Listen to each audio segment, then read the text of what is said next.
Assalamualaikum warahmatullahi wabarakatuh. Alhamdulillahi wahdah, wassalatu wassalamu ala man la nabiyya ba'dah, amma ba'd. Yang saya hormati seluruh jajaran pimpinan cabang Muhammadiyah Balen, bapak-bapak, ibu-ibu sekalian, jamaah ketarjian PCM Balen yang dimuliakan Allah. Alhamdulillah pada kesempatan ini kita masih diberikan oleh Allah Subhanahu wa taala nikmat yang berupa kesehatan dan kesempatan, sehingga kita masih bisa mengikuti kajian rutin ketarjian dalam bulan Ramadan minggu yang kedua ini. Salawat dan salam semoga tetap terlimpahkan kepada junjungan kita Nabiullah Muhammad sallallahu alaihi wasallam, keluarganya, sahabatnya, dan seluruh orang yang mengikuti sunnahnya sampai hari kiamat. Bapak dan ibu sekalian yang dimuliakan Allah, insyaallah pada pagi hari ini kita akan mengangkat sebuah topik yang cukup penting untuk kita pahami, yaitu Al-Quran dan Sunnah Makbulah dalam Muhammadiyah. Nah, kenapa kok topik ini penting untuk kita kaji dan kita dalami? Ada beberapa alasan, tapi di antara alasan yang paling penting, Muhammadiyah itu terkenal dengan jargonnya aruju ilal Quran was sunnah, kembali pada Al-Quran dan sunnah. Nah, kemudian apa maksud aruju ilal Quran was sunnah, kembali pada Quran dan sunnah? Ada istilah kembali, ya, kembali itu kan seolah-olah Muhammadiyah dulu pernah meninggalkan, sekarang apa? Ya, sekarang kembali. Kemudian kalau kita menggunakan istilah aruju tadi, aruju itu ya artinya kembali. Ilal Quran wa sunnah dari kata bahasa Arab. Ya, rujuk itu ada tolak, ada rujuk. Berarti dulu Muhammadiyah mentolak atau mentalak Al-Quran, sekarang rujuk itu. Nah, sehingga jargon ini itu terkadang juga dibikin diketawain oleh sebagian orang di luar Muhammadiyah, sehingga perlu untuk kita coba pahami sebenarnya ketika kita menggunakan jargon aruju ilal Quran was sunnah itu maksudnya apa. Yang diantara jawabannya bahwasanya di dalam agama Islam, sumber agama Islam yang primer itu Al-Quran dan As-Sunnah. Artinya ketika Muhammadiyah mengatakan bahwasanya jargonnya itu aruju ilal Quran wa sunnah, maka segala persoalan dalam bidang kehidupan ini dan juga keagamaan maka dirujuk atau dicari dasarnya, kemudian melahirkan solusi dari Al-Quran dan Sunnah. Itu yang dimaksud dengan aruju ilal Quran was sunnah, sebagaimana dalam firman Allah, fa in tanaza'tum fi syai'in farudduhu ilallahi wa rasul. Artinya di sini Muhammadiyah tidak juga berafiliasi kepada madhab, gitu. Karena tadi segala sesuatu harus dibingkai, harus didasarkan pada Al-Quran dan As-Sunnah, tidak kembali pada perorangan atau imam madhab, tetapi kembali pada prinsip di dalam kitab beragama, yaitu Al-Quran dan As-Sunnah. Itu yang dimaksud apa? Aruju ilal Quran was sunnah. Artinya juga nanti mengembalikan beberapa pemahaman tentang agama yang mungkin dianggap menyimpang dari Al-Quran dan As-Sunnah, itu dikembalikan pada Quran dan As-Sunnah. Kemudian melalui proses ijtihad, yaitu ijtihad itu apa? Usaha untuk mencoba memahami Al-Quran dan Sunnah sehingga melahirkan sebuah hukum yang menjadi solusi kita di dalam beragama dan di dalam kehidupan dunia ini. Dan sehingga jargon ini penting untuk kita coba dalami dan nanti kita kaji sejauh mana rumusan tentang kembali pada Al-Quran dan Sunnah itu dalam kesejarahan Muhammadiyah. Tapi sebelumnya kalau kita bicara tentang kembali pada Quran dan Sunnah, itu sebenarnya kita harus memahami dulu peta manhaj tarjih. Dalam manhaj tarjih itu sebuah metode di dalam istimbatul ahkam, di dalam mengambil atau menyimpulkan sebuah hukum di dalam Muhammadiyah. Itu ada 4 komponen ya. Yang pertama perspektif, ada paham agama, tajdid, toleransi, keterbukaan, kemudian tidak berafiliasi kepada mazhab tertentu. Yang ini sudah pernah kita kaji secara tuntas, dan juga bagaimana kita mengaplikasikannya di dalam kitabus shalah kita. Kemudian yang kedua itu sumber. Sumber itu ada 2, ada sumber primer atau pokok, yaitu Al-Quran dan Sunnah. Kemudian sumber subsidiar atau sumber pendamping, atau sumber kedua itu ijtihad itu sendiri. Nanti ada ijma, ada qiyas, ada maslahah mursalah, ada istihsan, ada saddu dzari'ah, dan lain sebagainya. Itu nanti kita suatu saat kita coba kaji satu persatu. Kemudian yang ketiga pendekatan. Muhammadiyah sejak tahun 2000 menggunakan 3 pendekatan. Bayani, pendekatan tekstual; burhani, pendekatan yang didasarkan pada ilmu pengetahuan dan rasional; kemudian irfani, pendekatan dengan hati nurani atau dzauq gitu. Kemudian yang keempat prosedur teknis, ada atau metode, ada asumsi. Asumsi ini pernah kita kaji ya. Ada asumsi integralistik, ada asumsi jenjang norma, kemudian ragam, ada bayani, taklili, taufiki. Tapi yang menjadi objek kajian kita sekarang pada komponen yang kedua tentang sumber, bahwasanya sumber ajaran beragama di Muhammadiyah itu dibagi menjadi 2. Yang pertama sumber primer atau pokok ini, yaitu Al-Quran dan As-Sunnah. Yang ini nanti kita akan coba dalami dalam kajian kita 1 jam ke depan. Sehingga kalau kita coba klasifikasikan lebih detail ya Bapak dan Ibu sekalian yang dimuliakan Allah, dan sumber hukum dalam Muhammadiyah itu sumber primernya tadi Al-Quran dan Sunnah. Sumber pendamping, sumber instrumental atau sumber paratekstual itu sama semuanya. Itu yang meliputi ijma, konsensus, kemudian qiyas, analogi, istihsan, saddu dzari'ah, maslahah mursalah, fatwa sahabah, kemudian al-urf al-qanuni. Ini mungkin istilah asing ya, tapi nanti setelah kita kaji kita akan pahami sebenarnya yang dimaksud ini apa gitu. Tapi kembali ke tadi topik kita bicara pada pembahasan Al-Quran dan Sunnah yang merupakan sumber primer di dalam kita beragama di dalam apa? Muhammadiyah. Tapi untuk kita memperdalam atau menjadi starting point kita, awal pembicaraan kita ketika kita bicara tentang kenapa Muhammadiyah menjadikan sumber primernya itu Al-Quran dan As-Sunnah, itu bisa kita temukan di dalam kitab Masail Al-Khams, kitab 5 masalah yang menjadi paradigma pemikiran keagamaan Muhammadiyah. Semua pemikiran keagamaan Muhammadiyah harus diinspirasi oleh apa? Masail Khams atau Mabadi Khamsah, masalah 5. Tetapi ada dokumen yang menarik Bapak dan Ibu sekalian yang dimuliakan Allah. Masalah 5 itu bisa jenengan dapati di HPT jilid 1.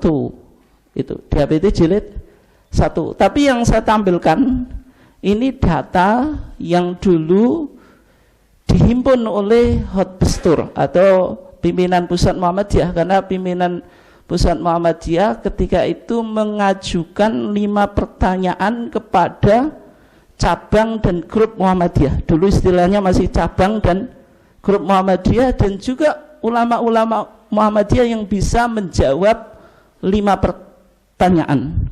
Di antara 5 pertanyaan itu yang diajukan, yang pertama mahuddin, apa itu agama. Yang kedua mahiyat dunia, apa itu dunia. Yang ketiga, mahiyal ibadah, apa itu ibadah. Kemudian yang keempat, ma huwa sabilullah, apa yang disebut sabilullah. Kemudian yang terakhir, yang kelima, ma huwal qiyas, apa itu qiyas. Karena ada 5 pertanyaan ini, maka kesimpulannya itu disebut apa? Masail khams, masalah 5 yang ini harus mengilhami semua pemikiran keagamaan apa? Muhammadiyah. Nah, masalah 5 itu sebenarnya sudah dilontarkan oleh Khotbah Muhammadiyah atau sekarang PP Muhammadiyah tahun 1930-an. Tapi surat edaran yang resmi itu 1938 gitu. Nah, kemudian karena ada perang penjajahan, kemudian ada perang melawan Jepang juga, maka untuk melakukan muktamar itu terkendala. Tetapi jawaban itu sudah masuk ke PP atau ke Hotbestur ya. Pada waktu itu di era Ki Haji Mas Mansur itu. Jadi 1942 sudah dipublish gitu. Ini kitab langka Bapak dan Ibu sekalian, kalau jenengan cari ya susah itu sekarang. Yaitu kesimpulan jawaban masalah 5 dari beberapa alim ulama, itu 1942. Kalau masalah 5 yang ada di HPT kita itu 1954 1955, kemudian ditanfid oleh Ki Haji Ahmad Badawi gitu, yang menjadi PP Muhammadiyah 1965. Ini data keseharian Muhammadiyah Bapak dan Ibu sekalian, penting untuk kita coba kaji ya. Berarti ini sudah 1942 dipublish bukunya seperti ini. Ini cetakan masih ijazah lama ya, cetakan pertama ialah tentang apakah agama itu dunia, ibadah, sabilullah dan qiyas. Nah, sesuai dengan konteks pembahasan kita mau menelusuri sebenarnya Muhammadiyah dalam memandang Al-Quran dan Sunnah itu bagaimana gitu. Atau nanti yang menjadi perdebatan itu istilah sunnah itu. Sunnahnya sunnah sahihah atau sunnah makbulah atau sunnah dalam pemahaman yang bagaimana.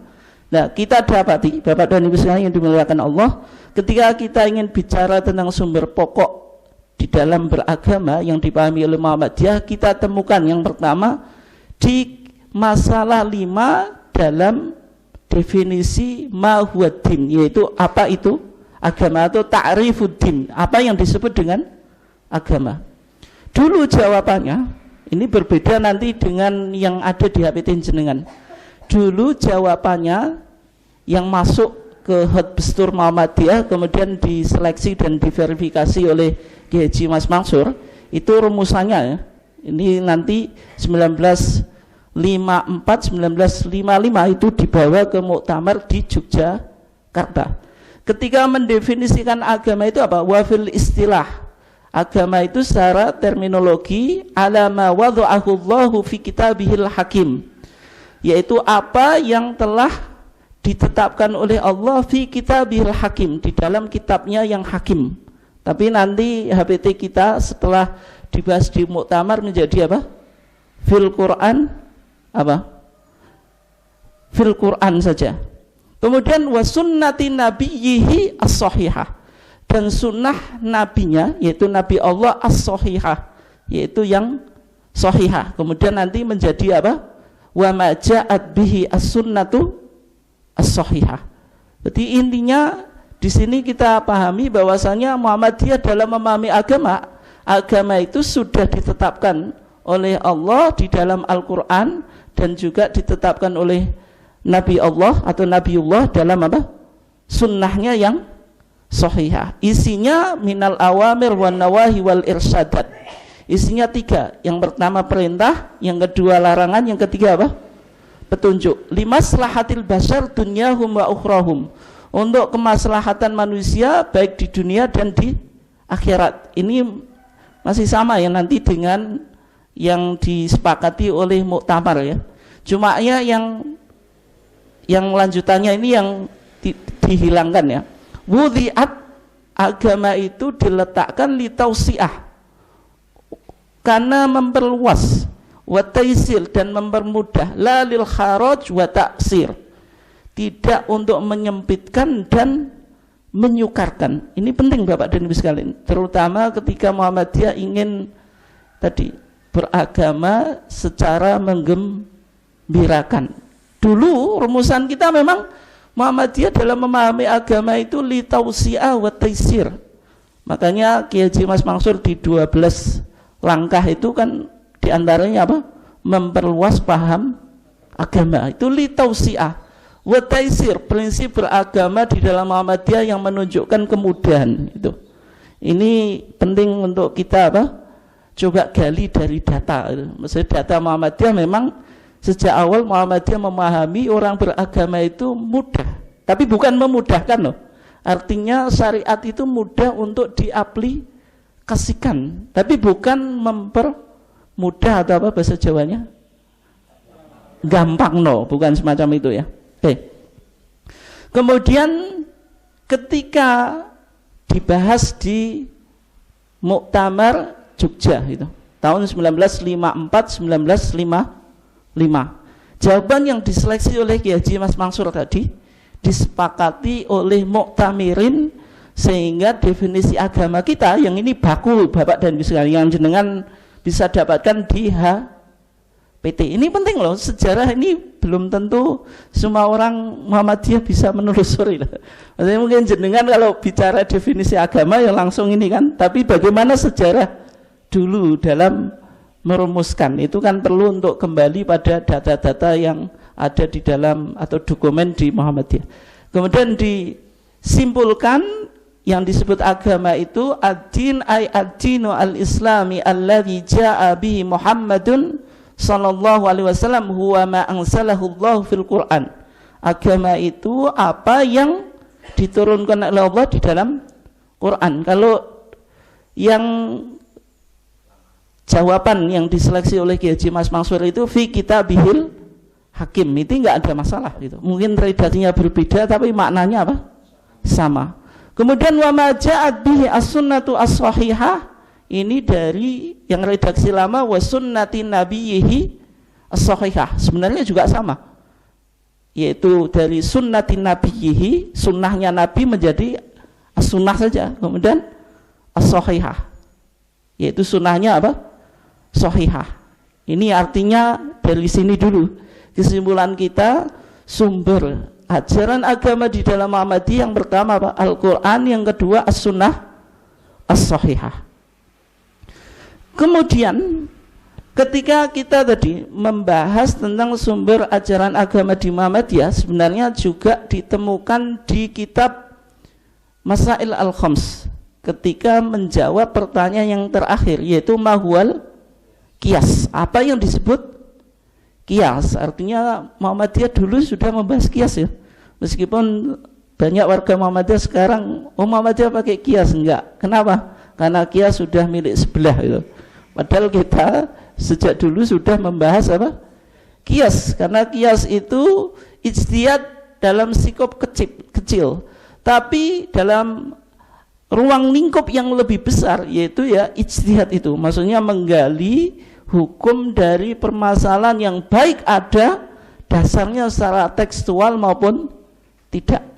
Dan dalam mendefinisikan qiyas ketika itu, dari jawaban yang diseleksi oleh Kiai Haji Mas Mansur itu dipilih tentang mal ta'riful qiyas, apa definisi qiyas, yaitu yang pertama secara bahasa, kemudian yang kedua secara istilahan. Yang secara istilahan kita coba baca ya, yaitu apa? Ilhaqu amrin, menganalogikan sebuah kasus, sakataan husyari, yang mana syari' yaitu Allah atau Rasulnya itu diam, artinya tidak dijelaskan hukumnya apa di dalam Al-Quran atau Sunnah. Makanya bimansus, maksudnya tidak ada nas yang menjelaskan. Lil hukmi, untuk disamakan hukumnya, li illatin jami'atin bainahuma, karena ada sebuah ilat kausa yang bisa menghubungkan antara tadi permasalahan yang mansus dengan yang tidak mansus. Maksudnya apa? Qiyas itu mencoba menganalogikan sebuah kasus yang tidak ada hukumnya secara tekstual atau ghairu mansus, dengan masalah yang ada hukumnya secara mansus, secara tekstual. Disamakan dalam masalah apa? Dalam status hukumnya. Kenapa kok disamakan? Karena memiliki kausa atau sesuatu yang menghubungkan dua masalah itu, sehingga qiyas itu harus terpenuhi 4 rukun. Yang pertama apa? Al-asal, pokok. Pokok itu kasus yang mansus, yang ada tagnya. Kemudian yang kedua al-far'u, yaitu cabang, yaitu kasus yang ghairu mansus, yang tidak ada tagnya. Ini yang ingin dicoba digali sebenarnya hukumnya bagaimana. Kemudian yang ketiga ada ilah. Ilah itu ada kausa yang menghubungkan dua kasus tadi. Kemudian baru melahirkan apa? Hasilnya yaitu hukum, yaitu persamaan hukum. Contohnya, misalnya bagaimana hukumnya tuak? Ya. Tuak itu memabukkan. Maka kalau tuak ada unsur memabukkan, perlu untuk dikaji tentang status hukumnya, akan muncul pertanyaan. Sehingga ketika seorang mujtahid atau seorang ulama ditanya bagaimana hukum tuak, maka dicari dulu dalam Quran dan Sunnah, ada nggak dalil yang berbicara khusus secara tekstual tentang hukum tuak? Maka jawabannya tidak ada. Yang ada innamal khamru wal maisir dan seterusnya. Karena dalam Al-Quran tidak mungkin ditemukan innamat tuwa'u, sesungguhnya tuak nggak ada gitu.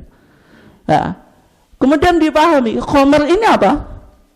Khamr itu ternyata mayutakhot min inabin, sesuatu yang diambil dari anggur. Berarti minuman keras yang terbuat dari anggur. Kenapa kok Al-Quran pakai kata khamr? Karena itu minuman keras yang umum di zamannya Nabi. Kan Al-Quran harus berbicara secara kontekstual ketika itu. Nah, berarti hukum khamr itu haram kan?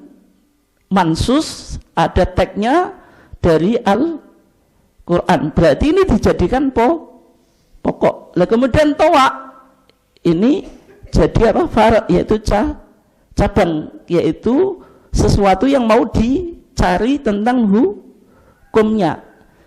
Kemudian dicari ilahnya yang menghubungkan antara khamr, antara toak dengan khamr itu apa? Ada unsur iskar, yaitu sama-sama apa? Memabukkan. Khamr itu memabukkan, toak memabukkan, sehingga disimpulkan hukum apa? Sama-sama haram. Itu contoh apa? Qiyas. Hanya saja ketika itu dijelaskan tentang status dan objek qiyas. Di sana dikatakan waqad algha al-qiyasa bil kulliyah al-Imam Ibnu Hazm telah batalkan qiyas secara totalitas ya Pak, Al-Imam Ibnu Hazm, itu Imam Ibnu Hazm, seorang imam dari apa? Madhab Zahiri. Ini yang menghidupkan madhab Zahiri setelah dulu mau mau hilang, karena madhab Zahiri itu didirikan oleh siapa? Dawud ad-Zahiri. Muncullah Ibnu Hazm ini yang menghidupkan madhab Zahiri dalam karyanya Al-Muhalla dan seterusnya. Ibnu Hazm itu menolak qiyas. Kenapa? Karena madhab Zahiri itu madhab literal, sesuatu yang tidak ada dalil Quran dan sunnahnya, ya sudah, berarti apa? Tidak, ya berarti apa? Tidak ada hukum gitu. Karena dia menolak apa? Qiyas, penggunaan akal. Wa athbatahu ghairuhu, itu salah ya, yang betul itu wa athbatahu, bukan wa thabatahu. Wa athbatahu ghairuhu. Tetapi ulama yang lain selain Ibnu Hazm itu menetapkan qiyas. Wa kana dzalika fil qada' wal muamalat. Ini yang bicara objeknya. Qiyas itu bisa dipakai dalam masalah qada' atau peradilan, wal muamalat dalam apa? Interaksi sosial. Wa amma fil ibadat, adapun dalam konteks ibadah atau ritual, fala ikhtilafa, maka tidak ada perselisihan fi adami thubutihi, tentang tidak sahnya penggunaan qiyas. Ini penting karena nanti melahirkan Muhammadiyah itu menggunakan qiyas tapi dalam konteks apa? Muamalat dunyawiyah. Adapun ibadah Muhammadiyah tidak memakainya ya. Nanti kita coba lihat dalam beberapa kasus ya, kalau kita lewati. Nanti kalau saya kasih contoh nanti nggak selesai pembahasan kita. Intinya ketika apa tadi? Jawaban tadi dibawa ke muktamar di Jogja 1954 1955. Ini sebagaimana dalam HPT kita. Yang menarik Bapak dan Ibu sekalian, ketika masalah 5 itu bicara tentang 5 pertanyaan tadi, tidak ada yang menjelaskan tentang apa sejarah perumusannya atau historical background perumusannya. Tapi ketika bicara kias itu dijelaskan ya, setelah persoalan kias dibicarakan dalam waktu 3 kali sidang dengan mengadakan 3 kali pemandangan umum dan 1 kali tanya jawab antara kedua belah pihak. Setelah mengikuti dengan teliti akan jalannya pembicaraan dan alasan-alasan yang dikemukakan kedua belah pihak, dan dengan menginsafi bahwa tiap-tiap keputusan yang diambil olehnya itu hanya sekedar mentarjihkan di antara pendapat-pendapat yang ada, tidak berarti menyalahkan pendapat yang lain. Kenapa kok perlu dinarasikan tentang perdebatan yang berlaku dalam sidang tadi? Menunjukkan memang kias itu permasalahan yang paling pelik. Beda dengan pendefinisian agama, mahiyat dunia, mahiyal ibadah itu lebih mudah untuk didefinisikan. Karena kias ini pro kontra, apalagi tadi dalam pandangan Ibnu Hazm kias itu tidak boleh dipakai. Ya dalam beragama ya hanya pakai Quran dan Sunnah. Kemudian setelah kita sepakat, kias boleh dipakai, objeknya apa? Atau di ruang lingkupnya apa? Apakah dalam semua ruang lingkup atau hanya konteks misalnya muamalat sama qadha saja, ibadah tidak boleh. Ini yang menjadi perdebatan, sehingga antara putusan tarjih dengan mazhab Syafi'i saja itu kadang beda. Contoh misalnya kalau nanti jenengan sholat id, maka sholat id itu ada seruan apa? As-sholatu jami'ah, itu menurut mazhab apa? Syafi'i. Tapi dalil seruan as-sholatu jami'ah itu tidak ada. Hadisnya ada, tapi bicara sholat kusuf, sholat gerhana matahari. Sehingga di dalam tarjih kita as-sholatu jami'ah itu dikumandangkan, tapi untuk sholat kusuf yaitu gerhana matahari. Tapi kalau selain itu tidak. Tapi kalau dalam mazhab Syafi'i dikiaskan, yang penting sholat itu dianjurkan secara berjamaah, tidak sholat wajib, karena azan itu hanya dipakai di sholat wajib. Kalau sholat sunnah yang dia disunahkan untuk berjamaah, karena tidak ada azannya, diganti dengan as-sholatu jami'ah. Dasarnya apa? Dikiaskan dengan sholat kusuf. Tapi kalau di Muhammadiyah, karena ini masalah ibadah, ya berarti yang pakai as-sholatu jami'ah ya sholat kusuf. Adapun sholat id, sholat raweh, sholat apa lagi? Istisqa, itu ya tidak pakai gitu. Ini kan menunjukkan kalau kias itu sangat pelit gitu. Ya, misalnya saya dulu ketika belajar kias itu kita sampai 4 semester itu untuk mengkaji tentang kias. Selama 2 tahun ya materinya cuma kias saja itu. Coba bayangkan 2 tahun kok materinya kias saja. Menunjukkan kalau kias itu, kalau jenengan belajar usul fikih, materi yang paling berat itu masalah apa? Kias gitu. Nah, sehingga keputusan ketika itu annal asla fi tasyri' al-islami alal itlaq huwal Qur'anul Karim wal hadis syarif, menunjukkan sumber hukum primer di dalam Muhammadiyah apa? Al-Quran Al-Karim dan hadis syarif. Nanti kita coba lihat di definisi agama kok pakai as-sunnah shahihah, tapi di sini kok pakai hadis syarif. Bagaimana pemahaman Muhammadiyah? Apakah sunnah itu sinonim dengan hadis atau berbeda? Nanti kita coba kaji ya.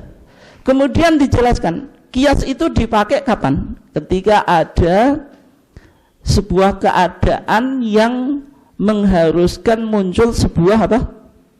Hukum. Artinya kias itu baru dipakai ketika ada sebuah pertanyaan yang mendesak. Misalnya kalau kita kebetulan hidup di daerah samping Tuban sehingga tahu toak, ini kan muncul Bapak dan Ibu sekalian. Bagaimana hukum toak yang punya unsur memabukkan? Tapi mungkin bagi masyarakat yang jauh dari Tuban nggak tahu nama toak, ya tidak perlu untuk memunculkan hukum toak. Itu maksudnya kias itu dipakai ketika ada kebutuhan. Misalnya sekarang jual beli online, bagaimana hukumnya? Bagi masyarakat yang tidak hidup di dunia maya, masih di tengah hutan, ya tidak perlu membahas apa hukum jual beli online, itu kan sesuai kebutuhan gitu. Nah, makanya kias itu digunakan semacam itu ya.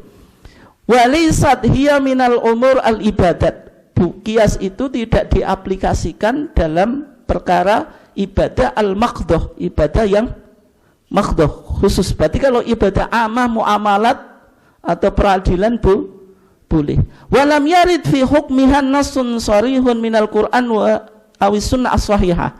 Dan hukumnya tidak dijelaskan di dalam teks yang sharih, yang eksplisit dari Quran dan sunnah sahihah. Muncul apa? Al-Quran dan sunnah sahihah. Kemudian cara memahaminya dengan cara ijtihad dan istinbat dengan asas persamaan ilah sebagaimana yang dilakukan oleh ulama salaf dan khalaf.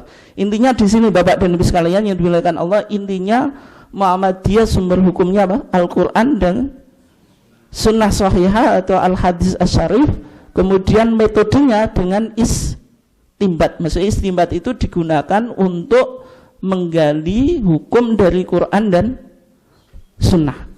Kemudian berikutnya tentang kaidah yang masih berhubungan dengan hadis. Tadi kalau dalam definisi agama, dalam kias, sumber hukum Muhammadiyah itu Al-Quran dan As-Sunnah Sahihah.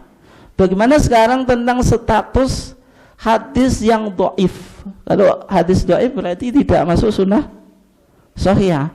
Tapi dia memiliki banyak periwayatan, satu dengan yang lainnya saling mendukung sehingga nanti naik menjadi hasan lighairi. Itu boleh atau tidak? Dan ternyata di kitab Masail Syatta, kita beberapa masalah di HPT jenengan jilid 1, nanti dilihat ya.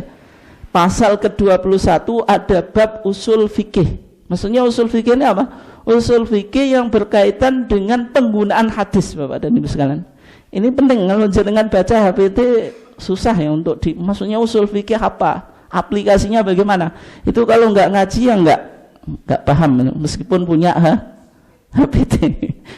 Di sana di pasal ke-7 dikatakan al-ahadis ad-dhaifatu ya'dadu ba'duha ba'dan. Hadis-hadis dhaif satu dengan yang lainnya saling menguatkan, la yuhtaju biha, tidak bisa dijadikan hujah. Tapi dikecualikan illa ma'a kathrati turuqiha, ada banyak jalan. Yang kedua, wa fi qarinatun tadullu ala thubuti asliha, ada indikator yang menunjukkan otentisitas hadis tersebut berasal dari Nabi.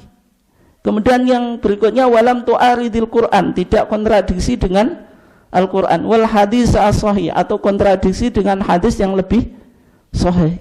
Kalau ada hadis dhaif yang semacam ini boleh digunakan. Nah, tapi nanti masuk sunnah sahih atau enggak? Dan nanti memunculkan bagaimana dinamika dalam memahami sunnah sahihah di dalam Muhammadiyah. Ketika kita lihatnya di SM Suara Muhammadiyah ini 1977, ketika mau diadakan tentang seminar nasional tarjih untuk membahas apa yang dimaksud dengan sunnah sahihah, apa yang dimaksud dengan sunnah sahihah, dan bagaimana penggunaan usul fikih kaidah yang ke-7 tadi, al-ahadis ad-dhaifah ya'dadu ba'duha ba'dan. Di antara ulama Muhammadiyah ketika itu yang berbicara tentang apakah sunnah sahihah, yaitu Insinyur Haji Basit Wahid gitu. ini ditulis di SM. Kenapa kok perlu untuk didiskusikan atau untuk dibawa ke seminar nasional tarjih itu? Alasannya yang pertama, di Muktamar Tarjih ke-20 ya, yang diadakan di Garut 1976, itu permasalahan yang dibahas diantaranya sholatul Idain, sholat 2 hari raya 1976 Pak. Kalau jenengan bawa HPT ya, itu nanti jenengan lihat yang paling belakang, itu ada Muktamar Garut 1976.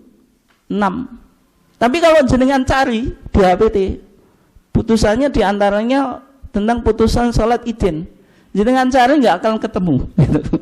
Tapi ditulis, memang ditulis tidak atau belum dibukukan, nanti jenengan lihat di paling belakang ya. Tapi sama PDM Malang itu PDM Malang itu mencoba mempublish ya, diantaranya putusan Garut 1976, tapi itu diterbitkan untuk kalangan pribadi, itu ada saya, tapi fotokopian diantaranya tentang sholat Idin. Tapi kalau jenengan tanya di PP ya nggak ada gitu. Karena memang sampai sekarang belum dipublish, karena menunggu di sebagian notulen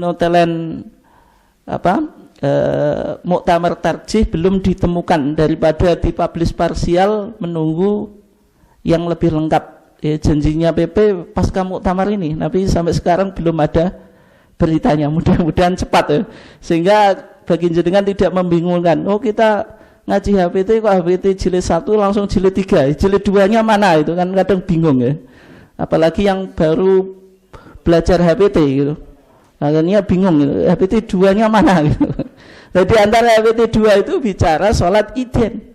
Nah, di antara keputusannya dalam putusan kita, kalau sholat Idin itu ada takbir zawaid. Takbir zawaid itu takbir tambahan, yaitu 75 atau jumlahnya 12. Misalnya 7 di rakaat pertama, 5 di rakaat yang kedua. Tetapi 1973 Pak, Majelis Tarjih Jawa Barat itu melakukan musyawarah wilayah gitu, dihadiri oleh utusan PP juga. Di antara kesimpulan mereka gitu, mereka mengatakan bahwasanya sholat Id itu tidak pakai takbir zawaid gitu. Tidak pakai takbir zawaid itu 1973. Kenapa demikian? Karena setelah mereka kaji hadis-hadis yang berbicara tentang takbir zawaid itu semuanya dhaif. Mereka berpedoman pada rumusan definisi agama berapa tadi? 1955. Dalam definisi agama Muhammadiyah itu apa? Agama itu ma anzalallahu fil Quran wa ma ja'at bihi as-sunnatu as-sahihah. Karena di situ pakai sunnah sahihah, berarti hanya hadis sahih saja yang dipakai di Muhammadiyah. Bagaimana kaidah yang ketujuh dari pasal ke-21 tentang usul fikih tadi? Hadis-hadis dhaif yang satu dengan yang lainnya saling menguatkan bisa dijadikan hujah jika terpenuhi beberapa syaratnya tadi. Ada banyak riwayatnya, ada qarinah, indikasi yang berasal dari Nabi, tidak kontradiksi dengan Quran dan hadis. Kata Majelis Tarjih Jawa Barat, kaidah ini harus ditolak. Kenapa? Karena berlawanan dengan definisi agama yang dirumuskan oleh Muhammadiyah 1955. Padahal kaidah ini sudah dirumuskan oleh Majelis Tarjih 1940. Ini penting Bapak Ibu sekalian. Kalau jenengan baca HPT memang tidak dijelaskan historitas atau sejarahnya. Kaidah usul fikih itu sudah 1940. Nah, kalau begitu kata Majelis Tarjih Jawa Barat, Muhammadiyah dalam beragama dasarnya Quran dan sahihah. Berarti kalau ada hadis dhaif tidak digunakan. Sehingga kesimpulannya ketika itu dalam sholat idzan tidak pakai takbir zawaid. Berarti takbirnya hanya sekali saja, takbiratul ihram, menggunakan keumuman hadis Nabi, idza qumta ila sholati apa? Fakabbir. Kalau engkau mau sholat ucapkanlah takbir. Itu takbiratul ihram. Sebagaimana dalam HPT kita, kitab shalah, redaksinya apa? Idza qumta ila sholati faqul Allahu akbar. Kalau engkau mau sholat ucapkanlah Allahu akbar. Ini takbiratul ihram. Dalilnya apa? Di hadis idza qumta ila sholati apa? Fakabbir. Kalau engkau mau sholat maka ucapkanlah takbir. Berarti sholat id ya sama dengan sholat yang lainnya yang jumlahnya apa? 2 rakaat. Berarti sama dengan sholat Jumat, sama dengan sholat subuh, sama dengan sholat qobliyah dan ba'diyah. Argumentasi Majelis Tarjih Jawa Barat, karena hadisnya lemah, takbir zawaid itu hadisnya lemah, dan pemahaman mereka sesuai dengan definisi agama yang dipahami oleh Muhammadiyah. Kalau sumber agama itu Quran dan Sunnah Sahihah. Adapun kaidah yang dirumuskan oleh Majelis Tarjih tahun 1940-an tentang hadis dhaif ini harus ditolak gitu. Sehingga apa? Ketika itu sehingga perlu untuk dilakukan tadi diskusi panel kaidah usul fikih atau tadi apa? Yaitu Seminar Nasional Tarjih 1977. Dan ketika di diskusi panel 1977 tadi dibahas tadi tentang termasuk definisi agama yang berkaitan dengan sunnah sahihah itu apa, kemudian bagaimana status kaidah tadi tentang hadis apa? Dhaif. Di antara kesimpulannya Bapak dan Ibu sekalian, karena waktu kita apa? Terbatas ya. Sunnah itu secara bahasa memiliki banyak arti ya. Menurut para ahli hadis, menurut ulama usul fikih dan para fuqaha atau ahli fikih. Berarti kalau kita bicara menurut ahli hadis, yang disebut sunnah itu apa? Sunnah ya 3, qauliyah, fi'liyah dan takririyah. Qauliyah ucapan Nabi, fi'liyah perbuatan Nabi, takririyah ketetapan Nabi. Kalau menurut usul fikih, sunnah itu sumber hukum setelah Quran. Berarti Al-Quran, sunnah itu yang disebut masdaru tasri', sumber hukum. Kalau dalam fikih sunnah itu apa? Sesuatu kalau dikerjakan apa? Dapat pahala, kalau ditinggalkan tidak berdosa. Ma yusabu fa'iluhu wa la yu'aqabu apa? Tarikuhu. Kemudian yang kedua, kesimpulan tadi, diskusi panel tadi. Sunnah adalah muradif dengan hadis. Maksudnya sunnah dengan hadis itu sama. Yaitu apa? Qauliyah, fi'liyah dan takririyah. Kemudian sunnah bisa juga tidak muradif. Muradif itu sinonim ya, artinya berbeda. Sunnah itu sesuatu yang dilakukan Nabi dan menjadi tradisi, maksudnya diikuti sahabat dan tabi'in. Suatu amaliyah atau ucapan yang mentradisi. Misalnya secara sholat, makanya sholat yang benar sesuai dengan sunnah Nabi, berarti dilakukan Nabi, sahabat dan tabi'in. Tapi kalau hadis itu yang pernah dilakukan Nabi tapi tidak menjadi tradisi atau yang diucapkan Nabi. Misalnya apa Pak? Nabi ketika ke masjid pakai apa? Jalan kaki atau misalnya apa? Pakai unta ya? Maka pakai unta itu tidak bisa disebut apa? Sunnah, meskipun diceritakan misalnya dalam hadis itu ya, itu. Kemudian berikutnya sunnah sahihah itu apa? Sunnah sahihah itu yang sebagaimana yang ada dalam definisi agama yang tadi sudah dirumuskan oleh Majelis Tarjih itu maksudnya apa? Yaitu sunnah yang sampai kepada kita dengan cara yang mencukupi untuk dijadikan apa? Hujjah.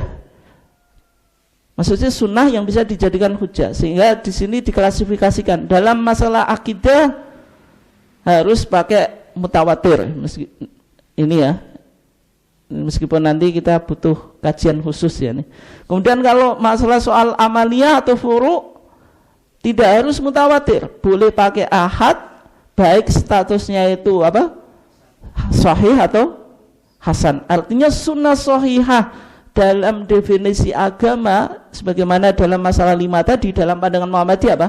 Maksudnya hadis yang makbul bukan berarti hadis sahih saja, tapi juga mencakup hadis hasan. Itu pandangan apa? Muhammadiyah dari diskusi panel tentang kaidah usul fikih tadi.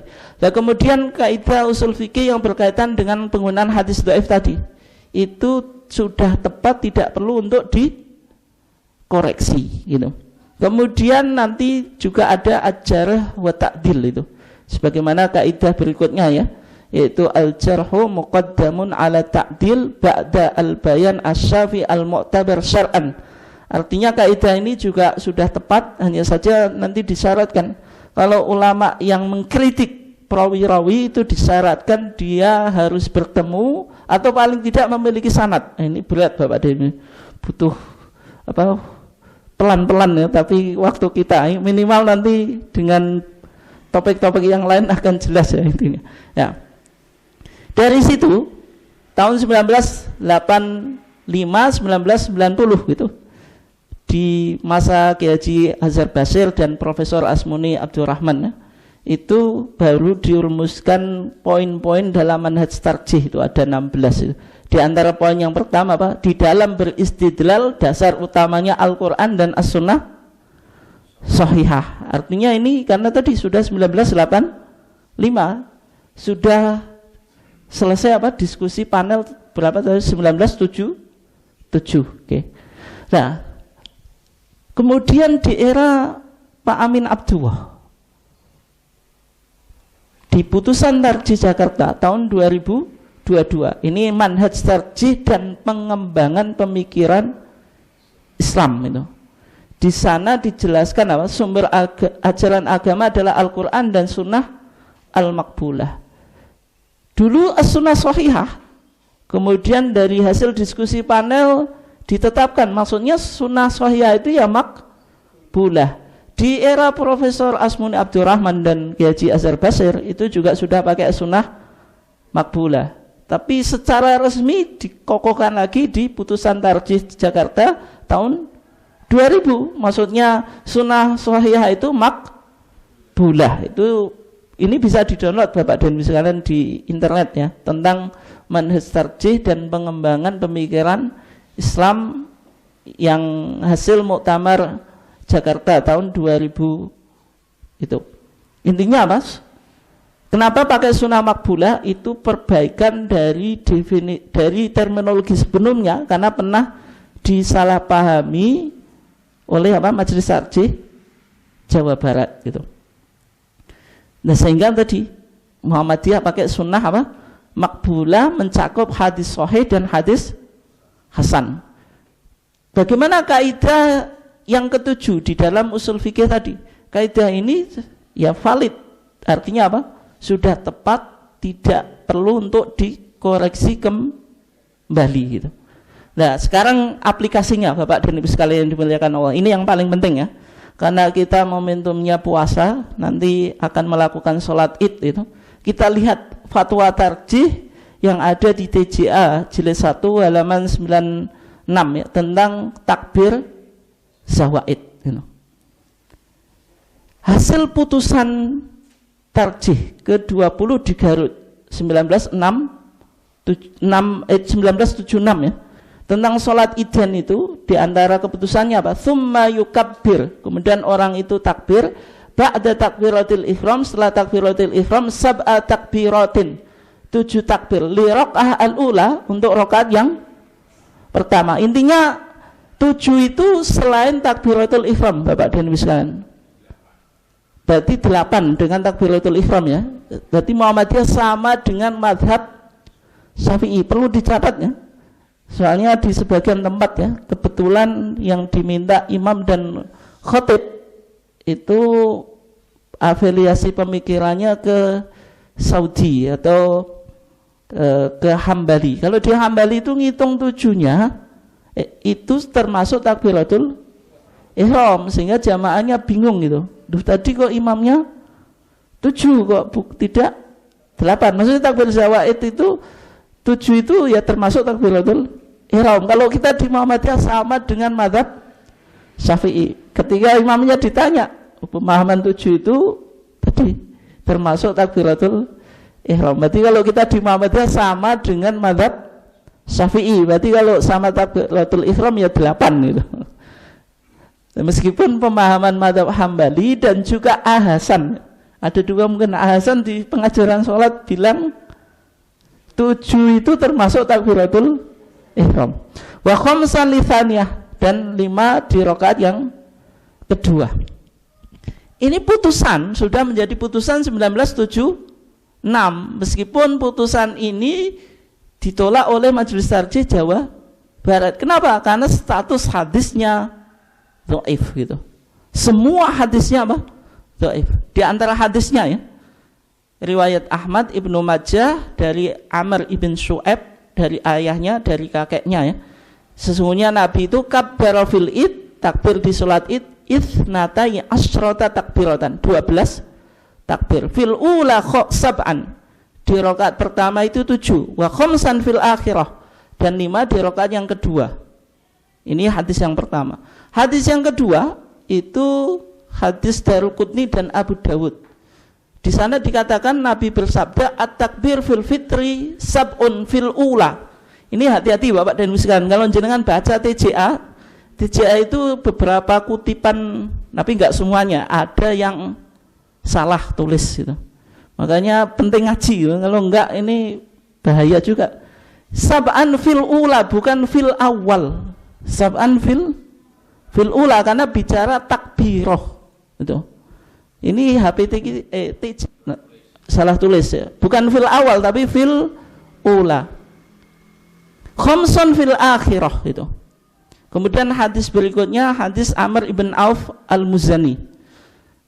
Nabi itu kabbara fil idain, takbir di 2 salat id, fil ula sab'an, di rakaat pertama 7 sebelum membaca, maksudnya membaca Al-Fatihah sebagaimana umumnya kita. Tapi kalau jenengan pernah ke Yaman itu, biar kita pengetahuannya luas itu, kalau ke Yaman mazhab Zaidi itu takbirnya itu setelah baca Al-Fatihah, amin, baca surat, baru takbir gitu. Jenengan kok ada model itu? Ada gitu. Tapi kalau kita di Indonesia nggak ada yang mempraktekkan semacam itu. Intinya 3 hadis tadi menunjukkan kalau Nabi itu sholat Idain, Idul Fitri dan Idul Adha itu ada takbir zawaid, 7 di rakaat pertama, 5 di rakaat kedua, jumlah totalnya 12. Tapi sebenarnya semua hadis ini lemah, dhaif. Sehingga Majelis Tarjih Jawa Barat yang nggak mau pakai hadis ini. Tapi ini hadisnya dhaif, lemah, tapi kan jumlahnya banyak kan, yuqawi ba'duha ba'dun, yang satu saling mendukung dengan yang lain. Kalau satu dengan yang lainnya saling mendukung, sebagaimana kaidah kita di usul fikih, kaidah keberapa tadi? Ke-7, berarti hadis, status hadisnya dari dhaif menjadi hasan, disebut hasan li ghairih. Kalau hasan li ghairih berarti masuk sunnah makbulah. Itu maksud kesimpulan ringkasnya semacam itu. Nah ini kalau kita lihat di kitab Muntaqal Akhbar gitu, semua hadis yang dikutip oleh TJA kita atau di putusan Garut 1976 itu ada di sana ya. Intinya bagaimana komentar Al-Imam Syaukani? Al-Imam Syaukani setelah panjang lebar ya, meskipun tadi di antara perawinya ada perawi namanya Katsir ibn Abdullah ibn Amr ibn Auf itu. Kata Imam Syafi'i itu ruknun min arkanil kadzib. Dia pendusta. Tetapi di sini didiskusikan ya, nanti waktu kita nggak cukup ya. Intinya Imam Nawawi ketika mengomentari hadis ini, bahwasanya Imam Turmudi menganggap status hadis tadi hasan itu la'allahu u'tudhidha bisyawahid. Barangkali pendapat Imam Turmudi yang mengatakan hadis takbir zawaid tadi hasan, karena Imam Turmudi berpandangan bahwasanya ada syawahid, ada pendukung-pendukung riwayat yang lain, sehingga dari dhaif menjadi hasan. Itu intinya ya. kesimpulan kita. Itu jadi takbir zawaid ini tetap diamalkan di dalam apa? Muhammadiyah. Meskipun tadi ada dinamika antara Majelis Tarjih Jawa Barat dengan Majelis Tarjih Pusat, tapi dengan dinamika itu melahirkan keilmuan yang lebih mapan di Muhammadiyah, termasuk apa yang disebut dengan sunnah shahihah, memunculkan tafsir ini sunnah makbulah. Maksudnya sunnah shahihah itu tidak hanya hadis sahih. Nanti kalau kita pakai hadis sahih saja Bapak dan Ibu sekalian, nanti dalam amalan kita banyak yang gugur gitu. Artinya nanti yang jenengan sholat id tapi tanpa takbir zawaid, karena tidak ada hadisnya yang sahih. Tapi kan jumlahnya banyak menjadi hasan. Tapi kalau jenengan pahami hanya hadis sahih saja, nanti yang jenengan sholat id tapi tanpa takbir zawaid, sehingga jamaahnya pada protes. Baru kali ini saya merasakan sholat id dengan rasa sholat duha itu. Nah, ini yang terakhir ya. Karena kita momennya Ramadan, kita coba lihat doa berbuka. Ini penting ya. Doa berbuka di Muhammadiyah, doanya apa? Yang umum di masyarakat, Allahumma laka sumtu wa bika amantu wa ala rizkika aftartu bi rahmatika ya arhamar rahimin itu. Tapi yang ada riwayatnya Pak itu, atau Bu, Allahumma laka sumtu wa ala rizkika aftartu wa bika amantu itu enggak ditemukan ya. Bi rahmatika ya arhamar rahimin itu kemungkinan hanya tambahan para ulama itu. Yang ada hadisnya itu hadis Abu Dawud gitu ya. Itu Allahumma laka sumtu wa ala rizkika aftartu. Tapi di Muhammadiyah hadis itu enggak dipakai itu. Enggak dipakai di kitab siam kita di HPT jilid 1 ya. Yang di sana doa puasa itu yang bunyinya bagaimana? Waqul dan ucapkan ba'dahu. Sekarang doa berbuka itu dibaca sebelum berbuka, waktu berbuka atau setelah berbuka? Setelah ya, kalau di TV itu sebelum berbuka ya. Tapi saya sudah cek ya, di mazhab Syafi'i hampir semua ulama bilang setelah berbuka ya. Cumanya mungkin nggak enak lah kalau di TV tayangan doa setelah berbuka, yang enak kan sebelum berbuka. Ya gitu. Ya, nanti kita coba lihat ya. Zahabadzoma'u. Makanya di sana dikatakan waqul ba'dahu, dan ucapkanlah ba'dahu setelah berbuka. Jadi HWT kita ba'dahu setelah berbuka ya. Jadi bukan sebelum berbuka. Ini penting Bapak dan Ibu sekalian, mungkin yang ngajar ya, disampaikan ke muridnya setelah, bukan sebelum. Zahabadzoma'u, zahaba telah hilang, apa dzoma'u, apa haus. Wabtalat, dan telah basah al-uruqu urat-urat, wa thabata, dan mudah-mudahan tetap apa al-ajru pahala insyaallah jika Allah menghendaki. Tapi yang menjadi permasalahan ini kok konteksnya haus. Kalau jenengan bukanya tidak pakai air, gimana itu? Apa masih relevan doa ini? Nah, kalau kita lihat di Fathul Mu'in, ini Fathul Mu'in itu mengkritik doanya jenengan itu. Coba ya, di Fathul Mu'in dikatakan wa yusannu lan den sunatake apa ayyakula nyento ngucap sapa wong akibal fitri ing dalam sawise buka. Fathul Mu'in bilang akibal fitri, berarti sama madzhab Syafi'i dengan ucapannya apa? Allahumma laka sumtu ala rizkika aftartu. Abu Dawud ini. Wa yazidulan nambah sapa wong, wa yazidulan nambah sapa man wong aftara sing buka sapa man bil ma'i kelawan banyu. Berarti kalau jenengan bukanya dengan air. Zahabadzoma'u wabtalatil uruqu wa thabatal ajru insyaallah taala. Berarti Fathul Mu'in bilang doanya jenengan itu relevan kalau jenengan bukanya pakai air. Tapi kalau bukanya langsung apa Bu? Nyantap nasi ya gimana itu doanya? Masa zahabadzoma'u? Nah, tapi sebenarnya muhadsinya atau yang memberi syarah Fathul Mu'in yaitu Syekh Abu Bakar Sato Ad-Dimyati, atau pernah kita bahas itu, pernah bersinggungan dengan Bayi Ahmad Dahlan Banyak asumsi yang mengatakan beliau gurunya Mbah Yai Ahmad Dahlan. Wa yazidu man aftara bil ma'. Seharusnya redaksi ini dibuat saja atau dihilangkan saja oleh pengarang kitab Fathul Mu'in. Kenapa? Karena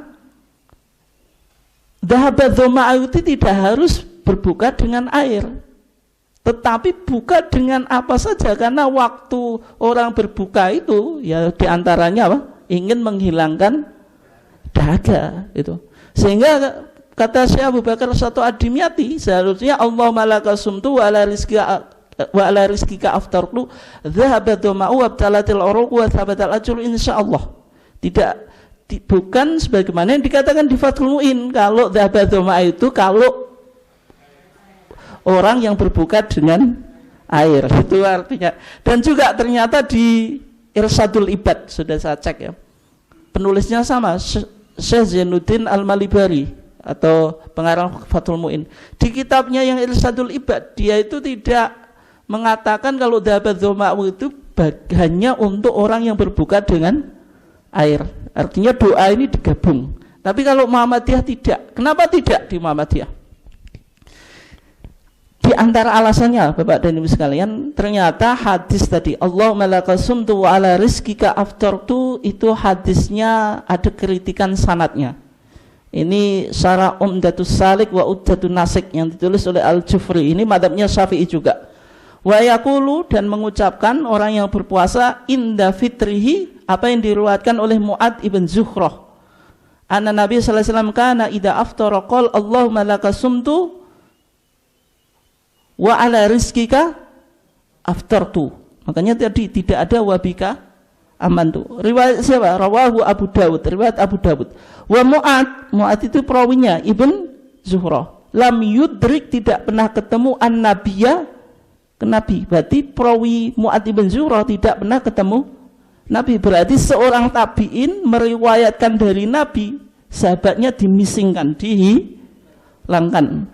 Hadis semacam itu namanya mursal. Seharusnya kan tabi'in lewat sahabat baru Nabi. Nah, Mu'ad bin Zuhrah kan tidak pernah ketemu Nabi, berarti statusnya tabi'in. Tapi sahabatnya dibuang. Makanya hadisnya mursal, sehingga HPT kita tidak pakai Allahumma laka sumtu wa ala rizqika aftartu, tapi pakai dhahabadhu ma'u wabtalatil uruq wa thabatal ajru insyaallah. Yang ini menurut Imam Daruqutni bagaimana? Isnadu hasan, sanadnya hasan. Ini nggak hasan, nggak sahih. Boleh kita pakai nggak? Boleh. Kita pakai apa tadi, sunnah makbulah, tidak hanya sahih tapi hasan juga itu. Sehingga kesimpulan kita, klasifikasi sunnah makbulah dalam Muhammadiyah itu, hadis sahih itu dua ya, ada yang li dzatihi, ada li ghairihi. Kalau li ghairihi itu sebenarnya hadis hasan li dzatihi tapi jumlahnya banyak. Hasan dua, hadis hasan li dzatihi kalau jumlahnya banyak menjadi sahih li ghairihi. Kemudian hadis hasan li ghairihi ini asalnya apa? Hadis dhaif karena riwayatnya banyak, satu dengan yang lainnya saling menguatkan. Tapi catatannya tidak maudhu'. Maudhu' itu apa? Palsu. Kalau hadis palsu jumlahnya banyak ya tetap nggak bisa menjadi hasan li ghairihi. Atau hadis matruk. Matruk itu ada perawi yang tertuduh dusta. Artinya yang dhaif yang bisa dikatrol menjadi hasan itu kalau misalnya hanya hafalannya, ingatannya lemah gitu. Tapi kalau dia pelaku dusta ya tidak bisa, karena itu matruk. Nah, bedanya hadis sahih dengan hasan apa Bapak dan Ibu sekalian? Ini penutup kajian kita ya. Hadis itu dikatakan sahih jika terpenuhi 5 syarat. Ini yang paling penting. Yang pertama apa? Ittisalus sanad, sanadnya bersambung. Berarti dari mukharij perawi hadis, misalnya Imam Bukhari, Muslim, Tirmidzi, Nasa'i, ke atas terus itu harus sambung sampai Rasulullah. Kalau putus sahabat tadi apa namanya? Mursal itu. Kalau hanya sampai sahabat saja hadisnya apa? Mauquf itu. Kalau sampai tabiin saja apa? Maqtu. Itu kajian hadis ya. Intinya harus bersambung. Kemudian diriwayatkan oleh rawi yang adil. Adil itu ya sudah akil, balik, tidak fasik atau memiliki integritas moral yang baik. Kemudian dzabit ini cerdas secara intelektual, baik secara ingatan maupun tulisan. Yang membedakan hadis hasan dengan sahih itu hanya pada status dzabitnya. Dibagi menjadi dua. Kalau tamamu dzabti, sempurna kedzabitannya, itu sahih. Kalau khafifu dzabti, kurang sempurna gitu. Ya, mungkin kalau kita buat presentasi, kalau hadis sahih itu 75 ke atas. Tapi kalau hadis hasan 50 ke atas gitu. Oke. Itu kira-kira semacam itu ya. Tapi kalau 50 ke bawah itu dhaif. Meskipun di ilmu hadis enggak ada, ini untuk memudahkan saja. Artinya kalau sahih itu berarti perawinya betul-betul sempurna kecerdasan intelektualnya. Tapi kalau kurang sempurna itu hasan. Kemudian bebas dari syad, tidak melakukan anomali, yaitu seorang perawi menyimpang dari perawi yang lain yang lebih kredibel. Misalnya kita semuanya ngaji, ada satu yang bilang menyelisih, kata sunnah shahihah itu ya hanya hadis sahih. Padahal ditanya yang lain, sunnah shahihah itu termasuk juga hadis hasan. Meskipun dia berangkat ngaji sejak awal juga datang, tapi mungkin karena ngantuk dikit, oh sunnah shahihah hadis, berarti Muhammadiyah hanya pakai yang sahih aja. Ya meskipun hadir ngaji, tapi dia menyimpang dari kesimpulan mayoritas, itu syad, namanya anomali. Kemudian ilah, ada cacat, itu yang disebut dengan hadis sahih, dan beda hadis sahih dengan hasan. Mungkin demikian kajian kita tentang tadi sumber hukum primer dalam Muhammadiyah, yaitu Al-Quran dan Sunnah Maqbulah. Mungkin sekian, ada yang ditanyakan atau langsung kita tutup ini?